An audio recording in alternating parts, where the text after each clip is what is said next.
Golfers, let's talk about chipping. Chipping by definition is simple. It's a ball that rolls more than it flies. So in this situation, I'm in front of the green. I've got a pin toward the back third of the green.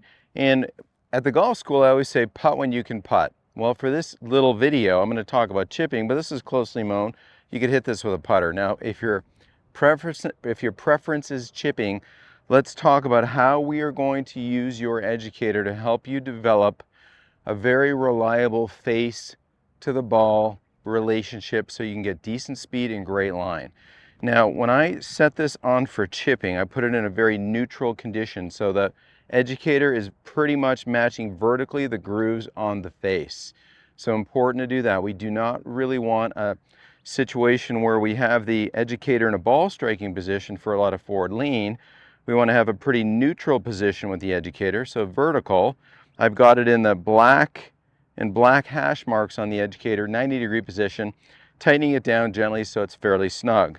So everything's snug. Now, when I hit these little chip shots, you're going to notice I've got a target line and a ball line illustrating for this video that this club face has a rate of rotation.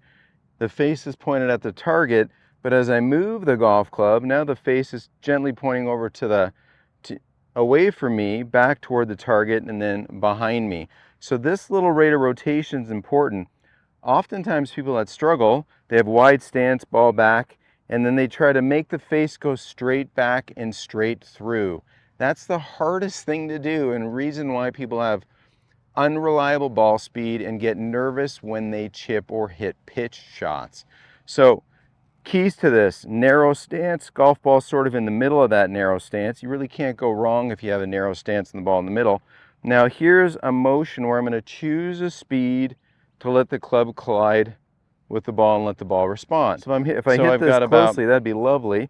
Let's let the ball respond, weights a little forward, mild forward shaft lean, mild descending strike, rate of rotation, let the ball respond and let it roll. And that's a decent chip right there. I can make that putt.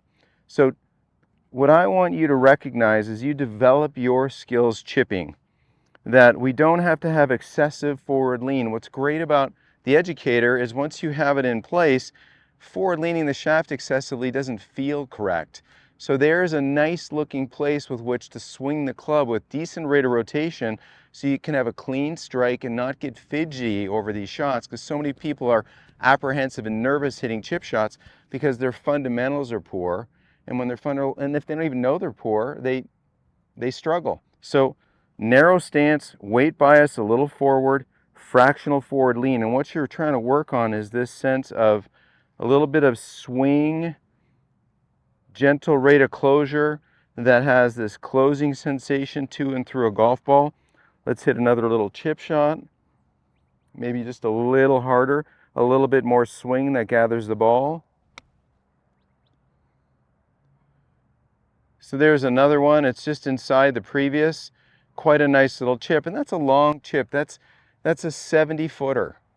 So golfers, big deal here, learning how to rhythmically swing this lead arm in conjunction with the body. This is a kind of a top-down motion where we feel as though we're letting this face have rate of rotation, collect the golf ball. Let's hit another shot. Some of the things I see people do wrong: open stance, ball back, too much shaft lean that's going to hit down too much to where they flinch and have to stand up. So this angle of attack, think about this. 1 minute on a clock is 6 degrees. I'm probably hitting down on this a minute and a half, maybe 9 degrees. So not much, but there is descent into the back of the ball, then touching the grass. But the key to this too, watch my chest keep turning into this finishing form, allowing this club to have its rate of rotation. You can do these just simply left-handed if you want to. Take the educator, gently push it up against your lead forearm. I like to put my right hand on my chest. Here's this rate of rotation. Let the ball get gathered up. Mild miss hit. It takes practice, and I want you to put in some practice. When you can do that one-handed, imagine how confident you'll be with two. So lead hand, holding the educator gently on the forearm, a little rate of rotation. Ball gets gathered up in that rotation, and you'll notice how straight the golf ball came off by not trying to hit it straight. That's the key.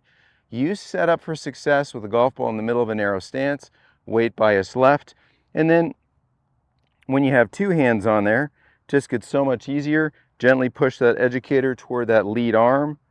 Find your radius. Notice how I'm not setting up too close to the ground, something I have to manage subconsciously. And then from here, again, rate of rotation.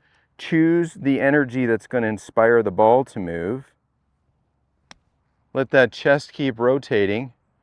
And there's a lovely chip shot that's nestling up close for a tap in.